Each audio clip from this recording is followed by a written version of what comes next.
இயேசு ஜீவிக்கிறார். சுவிசேஷ ஊழியம் வழங்கும் ஜீவ வார்த்தைகள். கிறிஸ்துவில் பிரியமானவர்களே, ஆண்டவராகிய இயேசு கிறிஸ்து நாமத்தில் உங்களை யாவரையும் அன்போடு வாழ்த்தி வரவேற்கிறோம். இயேசு ஜீவிக்கிறார் ஊழியத்தின் சார்பாக ஜீவ வார்த்தைகள் நிகழ்ச்சிக்கு வந்திருக்கவங்களை கர்த்தர் ஆசீர்வதிப்பாராக. ஒவ்வொரு வாரமும் இதே நேரத்தில் இந்த வார்த்தைகளை கேளுங்கள், அனைவரை கேட்க செய்யுங்கள். ஊழியத்தில் பயன்படுத்த விரும்பினாலும் எங்களுடைய வெளியீடுகள் தேவையானாலும் எங்களோடு தொடர்பு கொள்ளுங்கள். நாம் ஒருமித்து அவர் நாமத்தை உயர்த்துவோமாக. இந்த நாளிலும் தேவன் நமக்கு தருகிற வார்த்தை நான் வாசிக்கிறேன், ஜெபத்துடன் கேளுங்கள். ஓசியாவின் புஸ்தகம் 13ஆம் அதிகாரம் 9ஆம் வசனம். இஸ்ரவேலே, நீ உனக்கு கேடு உண்டாக்கி கொண்டாய், ஆனாலும் என்னிடத்தில் உனக்கு சகாயம் உண்டு. இஸ்ரவேலே, நீ உனக்கு கேடு உண்டாக்கி கொண்டாய். இஸ்ரவேல் என்றால் மீட்கப்பட்ட ஜனமே, ரட்சிக்கப்பட்ட ஜனமே, கர்த்தருக்கென்று தன்னை அர்ப்பணித்திருக்கிற தேவனுடைய பிள்ளையே, நீயே உன்னுடைய வாழ்க்கையில் உனக்கு கேடு உண்டாக்கி கொள்கிறாய் என்று ஆண்டுடைய வார்த்தை சொல்வதை பார்க்கிறோம். ஒருவேளை கேடு உண்டாக்குகிறான்னு சொன்ன உடனே ஏதோ பெரிய கொலை குற்றம் செய்கிறோம் அப்படிங்கிறது அர்த்தம் அல்ல. ஆனால் தேவனுக்கு பிரியமில்லாத சில அனுபவங்கள், தேவன் துக்கப்படும்படியான சில அனுபவங்கள் வாழ்க்கையில் வந்து விடுகிறது. அதில் தான் ஆண்டு சொல்கிறார், நீ உனக்குத்தானே கேடை உண்டாக்கி கொள்கிறாய், ஆனாலும் இரக்கமுள்ள தேவனாய் கர்த்தர் உனக்காக நான் இறங்குவதற்கு, அதை மன்னிப்பதற்கு ஆயத்தமாக இருக்கிறேன்.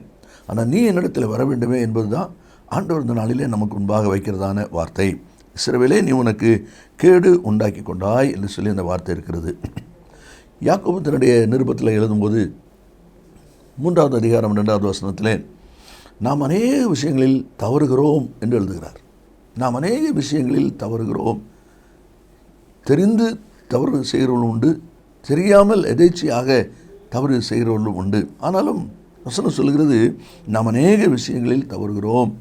அதே போல் ஏசாயா 59ஆம் அதிகாரம் 8ஆவது வசனத்தை நாம் வாசிக்கும்பொழுது, தங்கள் பாதைகளை தாங்களே கொணலாக்கி கொண்டார்கள்.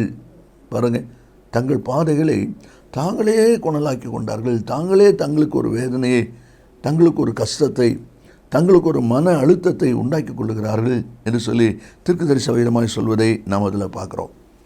ஓசியா 10ஆம் அதிகாரம் 1ஆவது வசனத்தை நீங்கள் வாசிப்பீங்கன்னா அதில் அவர் சொல்லும்போது சொல்கிறார், இஸ்ரவேல் பலனற்ற திராட்சை செடி, அது தனக்குத்தானே கனி கொடுக்கிறது. தனக்காகவே வாழ்கிற வாழ்க்கை, தனக்காகவே செய்கிற பிரயாசம், அப்படிப்பட்ட வாழ்க்கை பலனற்றது என்று சொல்லி தேவனுடைய வார்த்தை சொல்வதை பார்க்கிறோம். எப்படியாக இஸ்ரவேல் என்று சொல்லப்படுகிற மீட்கப்பட்ட ஜனங்கள் தங்களுக்கு தாங்களே கேடு உண்டாக்கி கொள்ளுகிறார்கள் என்பதைத்தான் இந்த வார்த்தை மூலமாக நாம் பார்க்கிறோம். 2-3 காரியங்களை வேகமாக நான் வாசித்து ஜெபிக்க போகிறோம். முதலாவது 2 நாளாகமம் 26ஆம் அதிகாரம் 16ஆவது வசனம். உசியா பலப்பட்ட போது தனக்கு கேடு உண்டாக மட்டும் அவனுடைய மனம் மேட்டிமையாகி தன் தேவனாய கர்த்தருக்கு விரோதமாய் மீறுதல் செய்து தூபபீடத்தின் மேல் தூபங்காட்ட கர்த்தருடைய ஆலயத்துக்குள் பிரவேசித்தான். ஆசாரிய பணிவிடை, தூப பணிவிடை செய்ய வேண்டியது ஆசாரியன். இவன் ராஜா, ஆனால் இவன் போய் அதை செய்கிறதுக்கு போகிறான். எதனால் இப்படி செய்ய போகிறான்? அந்த வார்த்தையில் வாசிக்கிறோம், உசியா பலப்பட்ட போது. பார்த்தீங்களா, இது மாம்ச பலன். மாம்சத்தில் பலன் பெருகும்போது அந்த மாம்ச பலனானது தவறுக்கு நேராக, தேவையில்லாத ஒரு பிரச்சனைக்கு நேராக மனுஷனை வழிநடத்துவதை பார்க்கிறோம். நம்முடைய வாழ்க்கையிலும் மாம்ச பலன் அதிகமாக செயல்பட நாம் இடம் கொடுப்போமானால் அது நிச்சயமாய் கேட்டுக்கு நேராக தான் அது கொண்டு போகும். ஆவிக்கிற ஒரு பலன் தான் கிறிஸ்துக்கு நேராக, வசனத்துக்கு நேராக நம்மை வழிநடத்தும். அதுதான் இந்த வசனத்திலே நாம் வாசிக்கிறோம். தனக்கு கேடு உண்டாக மட்டும் அவனுடைய மனம் மேட்டிமையானது. எப்பொழுது? அவன் பலப்பட்ட போது. மாம்ச பலம். கோலியாத்தை குறித்து 1 சாமுவேல் 17ஆவது அதிகாரத்தில் நம்ம வாசிக்கிறோம். அவன் இஸ்ரவேல் ஜனங்களை பார்த்து சொல்லும்போது என்ன பேசுகிறான் பாருங்கள். 8ஆவது வசனத்தை நீங்கள் வாசிப்பீங்கன்னா அதில் சொல்லப்பட்டிருக்கிறது, உங்களில் ஒருவனை தெரிந்து கொள்ளுங்கள், அவன் என்னிடத்தில் யுத்தத்துக்கு வரட்டும். பார்த்தீங்களா, நான் இவ்வளோ பெரிய பராக்கிரமசாலி, உங்களில் ஒருத்தனை தெரிந்து கொள்ளுங்கள். ஒத்தைக்கு ஒருத்தா சண்டை போட்டு பார்க்குறான். இது எப்படி இப்படி சொல்ல முடியுது?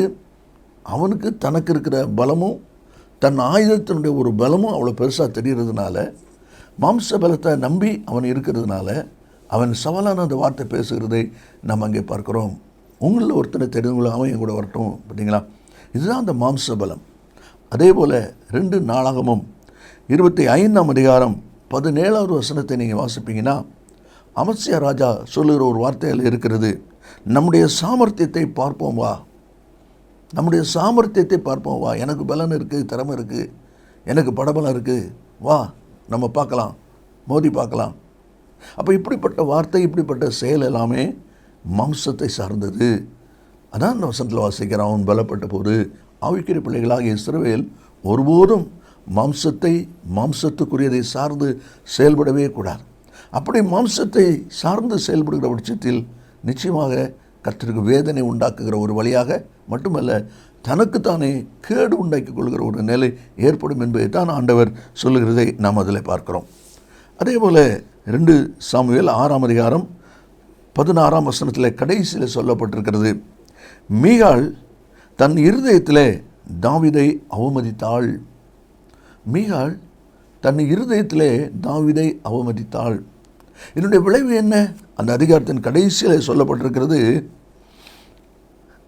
அந்த அவமதித்த நிமித்தம் மீகாளுக்கு மரணமடை நாள் மட்டும் பிள்ளை இல்லாதிருந்தது. ஆசீர்வாத குறைவு உண்டானது.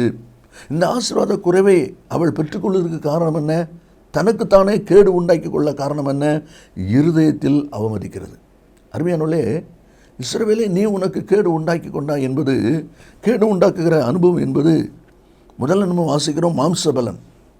இப்போ இங்கே வாசிக்கிறோம் இருதயத்தில் அவமதித்தல். ஒருவேளை வார்த்தையில் ஏசாமல் இருக்கலாம், பேசாமல் இருக்கலாம், ஆனால் உள்ளத்தில் அவமதிக்கிறது, மரியாதை கொடுக்கறது இல்லை, அவங்களுக்கு கொடுக்க வேண்டிய கனத்தை கொடுக்கறது இல்லை. ஆண்டு சொல்லியிருக்கிறாரு, கனம் பண்ணுவதில் முந்திக் கொள்ளுங்கள் சொல்லி. ஆனால் இருதயத்தில் அவமதிக்கிற ஒரு தன்மை இருக்குமானாலும், இருதயத்தில் அற்பமாய் நடத்துகிற ஒரு சிந்தை இருக்குமானாலும், உனக்கு நீ உண்டாக்கி கொள்கிற ஒரு கேடு என்று தான் தேவனுடைய வார்த்தை சொல்கிறது. உங்களுக்கு நீங்களே அது நிமித்தம் கேடு உண்டாக்கி கொள்கிறீர்கள். அதே தான் இந்த வசனத்தில் நம்ம வாசிக்கிறோம். மீகாள் தாவீதை தன்னை உள்ளத்தில் இருதயத்தில் அவமதித்தாள் என்று சொல்லப்பட்டிருக்கிறதை நாம் அதில் பார்க்கிறோம்.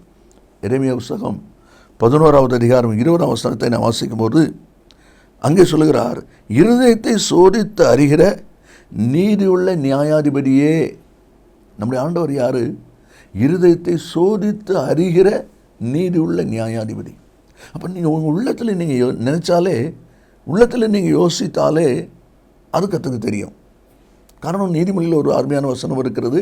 21ஆவது அதிகாரம் 2ஆம் வசனத்தில், கர்த்தரோ இருதயங்களை நிறுத்து பார்க்கிறார். மனுஷனுக்கு செம்மையான வழி தெரியும், ஆனால் கர்த்தர் என்ன செய்கிறார்? இருதயத்தை நிறுத்து பார்க்கிறார். உங்களுடைய உள்ளத்தை அவர் நிறுத்து பார்க்கிறார். அப்படின்னா உள்ளத்தில் நீங்கள் அவமதித்தாலும், உள்ளத்தில் நீங்கள் பகை உணர்வோடு செயல்பட்டு கொண்டாலும், யாருக்கும் தெரியாது என்று சொல்லி நினைத்தாலும், ஆண்டவருடைய வசனம் சொல்கிறது, அவர் இருதயத்தை நிறுத்து பார்க்கிற தேவன். அதை நம்ம அதில் வாசிக்கிறோம். அந்த வார்த்தை விதமாய் சொல்லியிருக்கிறதை நம்ம அதில் பார்க்கிறோம். இருதயத்தை சோதித்து அறிகிற நீதியுள்ள நியாயாதிபதியே என்று சொல்லி எரேமியா புத்தகத்தில் நம்ம வாசிக்கிறோமே. அப்படியெல்லாம் கர்த்தர் உங்களுடைய உள்ளத்தில் ஏற்படுகிற குறைபாடை கூட ஆண்டவர் காண்கிற தேவனாக இருக்கிறார். அப்படிப்பட்ட குறை வரும்போது அதே நிமித்தம் வேதனை, கஷ்டத்தை நீங்கள் சந்திக்க வேண்டிய நிலைமை உண்டாகும். ஏசா யாக்கோபை பகைக்கிறான். அப்பாவுக்கு ஒரு முடிவு வரும், அன்னைக்கு நான் பார்த்துக்கிறேன் அப்படின்னு நம்ம மனசில் நினைக்கிறான். அந்த மனசில் நினைக்கிற அந்த நினைவு கூட ஆதியாகமம் 27ஆம் அதிகாரத்தில் 41ஆவது வசனத்தில் அதை வாசிக்கிறோம். ஏசா தன் இருதயத்திலே சொல்லி கொண்டான் என்று சொல்லி. அப்போ இப்படிப்பட்ட உள்ளத்தில் தோன்றுகிற காரியமும் ஆண்டவர் அறிந்திருக்கிறார். சாராய் குற்றமும் வாசிக்கிறோம். ஆதியாகமம் 18ஆவது அதிகாரம் 12ஆம் வசனத்திலே, சாராள் தன் உள்ளத்தில் நகைத்து, நான் கிழவியாக இருக்கிறேன், எங்கள் வீட்டுக்கார் வயது கொண்டு இருக்கிறாரு, அப்படி இருக்கும்போது எனக்கு எப்படி இன்பம் உண்டாகும்? உள்ளத்தில் நகைத்தாளாம், வாயின் வார்த்தையில் சொல்லலை. அந்த உள்ளத்தின் நகைப்பை பார்த்தே இல்லை, நீ நகைத்தாயின்னு சொல்லி கர்த்தர் பேசுகிறார். பார்த்தீங்களா அந்த அதிகாரத்தில்? அருமையான கர்த்தருடைய பிள்ளைகளே, நீங்களுடைய உள்ளத்தில், உங்களுடைய இருதயத்தில் அவமதியான ஒரு எண்ணம், மரியாதை குறைவான ஒரு சிந்தை உண்டாகுமானாலும் உங்களுக்கு நீங்கள் கேடு உண்டாக்குகிற ஒரு செயல் அது என்பதை தான் ஆவியானவர் நமக்கு சுட்டி காண்பிக்கிறார். அதே போல் 3வது ஒரு அனுபவத்தை நான் வாசிக்கும்போது ஆதியாகமம் 16ஆவது அதிகாரம் 4ஆவது வசனத்தை நான் வாசிக்கும்போது அங்கே ஆகாரை குறித்து விதமாய் சொல்லப்பட்டிருக்கிறதை நாம் பார்க்கிறோம். ஆகார் தான் கர்ப்பவதி ஆனதை கண்டபோது தன் நாச்சியாரை அற்பமாக எண்ணினாள். பார்த்தீங்களா? தான் கர்ப்பவதி ஆனதை கண்டபோது தன்னுடைய ஆசீர்வாதத்துக்கு காரணமாக இருக்கிற நாச்சியாரை அற்பமாக எண்ணினாள் என்று சொல்லி அந்த வார்த்தை இருப்பதை நம்ம அதில் பார்க்கிறோம். இது எதுக்கு என்ன 3வது என்ன ஒரு அனுபவம்? ஆசீர்வாதம் வந்த உடனே ஆசீர்வாதத்துக்கு மேலே உங்கள் இருதயம் போகுமானால், உங்களுடைய கண்கள் போகுமானால், உங்களுடைய சிந்தை போகுமானால் உனக்கு நீ கேடு உண்டாக்குறன்னு அர்த்தம். அதுதான் ஆண்டவருடைய வார்த்தை சொல்லுது. இஸ்ரவேலே, நீ உனக்கு கேடு உண்டாக்கி கொண்டாய். மூன்றாவது அனுபவம் எப்படி கேடு உண்டாக்குகிறாங்க, எப்படி அது கேடாக வருகிறது, அதுதான் நம்ம பார்க்குறோம். கர்ப்பவதி ஆனபோது, தான் ஆசீர்வதிக்கப்பட்ட போது, அவளுடைய நினைவு ஆசீர்வாதத்து மேலே போனதுனால நாச்சியாரை அற்பமாய் நினைக்கிறாள். முடிவு என்ன? துரத்தப்படுகிற ஒரு நிலைமை உருவாகிறதை நாம் பார்க்கிறோம். அதே வீட்டில் எஜமானி மாதிரி எவ்வளோ கம்பீரமாக இருந்திருக்கலாம், எவ்வளோ சந்தோஷமாக மகிழ்ச்சியான ஒரு வாழ்க்கை வாழ்ந்திருக்கலாம். இவ்வளோ வாழ்க்கை தனக்கு நஷ்டத்தை உண்டாக்கிட்டால. காரணம் என்ன? ஆசீர்வாதத்துக்கு மேலே கண்கள் போகும்போது, ஆசீர்வாதத்துக்கு மேலே நம்முடைய சிந்தை போகும்போது அப்படிப்பட்ட காரியம் நடக்கிறதை நம்ம அதில் பார்க்குறோம். அதனால தான் சங்கீத புஸ்தகத்தில் 62வது அதிகாரம் 10வது வசனத்தை நம்ம வாசிக்கும் போது, ஐஸ்வர்யம் விருத்தியானால் இருதயத்தை அதன் மேல் வைக்காதீங்கள். பார்த்தீங்களா? ஐஸ்வர்யம், மேன்மை, பதவி உயர்வுகள், செல்வாக்குகள் பெருகும்போது உன்னுடைய பார்வை அங்கே பெறக்கூடாது, உன்னுடைய மனம் அதில் லயித்தரக்கூடாது. அப்படி போகுமானா கண்டிப்பாக உனக்கு தீங்கு நீ உண்டாக்கி கொள்ளுகிற. அதே தான் ஆண்டுடைய வார்த்தையில் நம்ம வாசிக்கிறோம். இந்த வார்த்தை கேட்கிற அன்பு நேச பிள்ளைகளே, நீங்களும் கூட உங்களுடைய வாழ்க்கை யோசித்து பாருங்கள். எவ்விதமாக நீங்கள் செய்கிறீங்க என்பதை யோசித்து பாருங்கள். ஏனென்றால் ஆசீர்வாதங்கள் வரும்பொழுது, நன்மை வரும்பொழுது அதை சார்ந்து செயல்படுகிற எண்ணங்கள் இன்றைக்கி மனுஷனுடைய வாழ்க்கையில் வருகிறது. ஒரு இந்த வார்த்தை கேட்டுக்கொண்டிருக்கிற நீங்கள் கூட உங்களுடைய வாழ்க்கையை யோசித்து பாருங்கள். உங்களுடைய ஆதி நிலைமை என்ன? இன்றைக்கி கர்த்தர் எவ்வளவா உங்களை உயர்த்திருக்கிறார், எவ்வளோ உங்களை ஆசீர்வதித்திருக்கிறார். ஒருவேளை உங்கள் அப்பா காலம் ஆசீர்வாதமாக இருந்திருக்கலாம். எங்கள் அப்பா காலத்திலே நாங்கள் ஆசீர்வாதம் நினைக்கலாம். தாத்தா காலத்தை யோசித்து பாருங்கள், அவங்க என்ன நிலைமையில் இருந்தாங்க. அப்போ எவ்வளோ கர்த்தர் உங்களை கனம் பண்ணி இருக்கிறார். அந்த கனத்தை பெற்றுக்கொண்டிருக்கிற நீங்கள் அந்த கனத்தை கடைசி வரைக்கும் நீங்கள் காப்பாற்றிக் கொள்ளணுமானா உங்களை கனப்படுத்திய மேன்மைப்படுத்திய கர்த்தர் மேலே தான் உங்கள் எண்ணம் இருக்கணும் ஒழிய அந்த ஆசீர்வாதத்துக்கு மேலே உங்களுடைய கண்கள் போகக்கூடாது. அப்படி நீ போகுமானா உனக்கு நீ கேடு உண்டாக்கி கொள்கிறாய். அதை தான் நல்ல நம்ம வாசிக்கிறோம். ஐஸ்வர்ய விருத்தியானால் இருதயத்தை அதன் மேல் வைக்காதீங்க.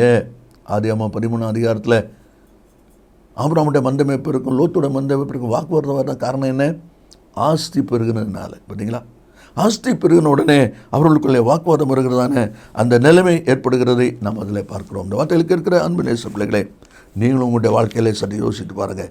கர்த்தருடைய ஆசீர்வாதம் நம்முடைய வாழ்க்கையில் பெருகும்போது, தேவன் நம்மை ஆசீர்வதிக்கும் போது, ஆசீர்வதிப்பது நல்லது, ஆசீர்வாதம் நமக்கு தேவை. ஆனால் அதே சமயத்தில் ஆசீர்வதித்த கர்த்தரை மறந்து ஆசீர்வாதத்துக்கு நேராக நம்முடைய சிந்தை போகுமானால் நாம் ஆசீர்வாதத்தை இழந்து போகக்கூடியதான ஒரு நிலைமை உண்டாகும் என்பதைத்தான் அதில் நாம் பார்க்கிறோம். இன்னைக்கு கடைசி ஒரு வசனத்தை நாம் வாசித்து முடிப்போம். 2 ராஜாக்கள் 25வது அதிகாரம் 3வது வசனத்தை நம்ம வாசிக்கும் போது, ராஜ்யபாரம் அமத்சியாவுக்கு ஸ்திரப்பட்ட போது அவன் தன் தகப்பனாகிய ராஜாவை கொலை செய்த தன்னுடைய ஊழியக்காரரை கொண்டு போட்டான். அப்பாவை கொலை செய்தவங்களை குறித்த ஒரு வைராக்கியம் அவனுக்குள்ளே இருந்திருக்கு. அது எப்படி தெரியுது, எப்போ தெரியுது? அதான் அதில் வாசிக்கிறோம். அவனுடைய ராஜ்யபாரம் ஸ்திரப்பட்ட போது. பார்த்தீங்களா? ஆனால் அவனை குறித்து நம்ம வாசிக்கிறோம் 2வது வசனத்தில், அவன் கர்த்தரின் பார்வைக்கு செம்மையானதை செய்தான் என்னும் போடப்பட்டிருக்கு. ஆண்டுடைய வார்த்தைக்கு செம்மையானதை செய்தான் அப்படி போட்டிருக்கு. ஆனால் அதே சமயத்தில் தனக்கு கேடு உண்டாக்கி கொண்டான்னு சொல்லி பார்க்குறவன் ஏன்? அந்த பழி வாங்குகிற தன்மை அவனுக்குள்ளே இருக்கிறது, மன்னிக்க முடியாத தன்மை இருக்கிறது. தன் அப்பாவுக்கு இப்படி செய்தாங்கிற அந்த எண்ணம் அவனுடைய உள்ளத்தில் இருந்ததுனால அவன் பலப்பட்ட போது, தன்னுடைய ராஜ்யத்தை ஸ்திரப்படுத்தி கொண்ட போது அந்த பழி வாங்குகிற சிந்தையோடு அவன் செயல்படுகிறான். அதுக்கு காரணம் என்ன? 2வது வசனத்திலே நம்ம வாசிக்கிறோம், அவன் கர்த்தரின் பார்வைக்கு செம்மையானதை செய்தான், ஆனாலும் முழு மனதோடு அப்படி செய்யவில்லை. பார்த்தீங்களா? முழு மனதோடு அப்படி செய்யவில்லை, பாதி பாதி. கர்த்தருக்கு சாட்சியாகவும் இருக்கிறான், அதே சமயத்தில் வசனத்துக்கு எதிராகவும் செயல்படுறான். அப்படிப்பட்ட ஒரு வாழ்க்கை அவனுக்குள்ள இருக்கிறது என்பதை அந்த வசனம் மூலமாக நாம் அதில் பார்க்க முடிகிறது. இந்த வார்த்தை கேட்கிற அன்பு நேச பிள்ளைகளே, நீங்களும் கூட யோசித்து பாருங்கள். 2 ராஜாக்கள் 17வது அதிகாரம் 33வது வசனத்தை நீங்கள் வாசிப்பீங்கன்னா அதில் சொல்லப்பட்டிருக்கிற ஒரு வார்த்தை, ஜனங்கள் கர்த்தருக்கு பயந்தும் தாங்கள் விட்டு வந்த ஜாதிகளுடைய முறைமையின்படி தேவர்களை சேவித்து வந்தார்கள். கர்த்தருக்கும் பயந்து வந்தாங்களாம், முந்தி வணங்கின அந்த தெய்வத்தையும் வணங்கி வந்தாங்களாம். பார்த்தீங்களா? அப்போ அங்கேயும் இங்கேயுமா இருக்கிற ஒரு நிலைமை இருக்கிறதை பார்க்குறோம். இதுதான் கேடு உண்டாக்கி கொள்கிற காரியம்.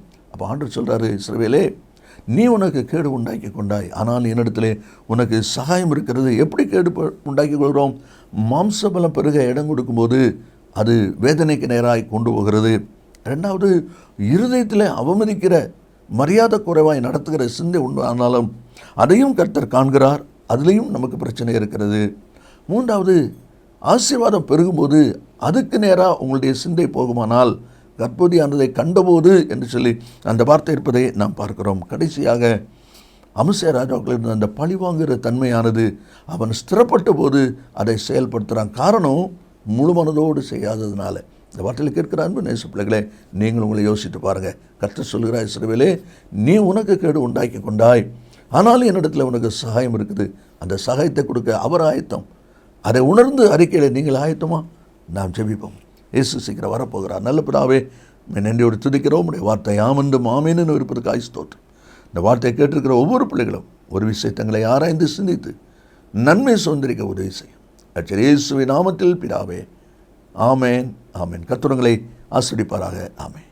மேலும் விவரங்களுக்கும் உங்கள் ஜெப தேவைகளுக்கும் நீங்கள் எங்களோடு தொடர்பு கொள்ள வேண்டிய முகவரி: ஜீசஸ் லிவ்ஸ் காஸ்பல் மினிஸ்ட்ரீஸ், சகோதரர் John M Jeyaraj, 123A Donavur road, Mavadi, Nellai மாவட்டம், தென்னிந்தியா 627107. செல்போன் 9443113292.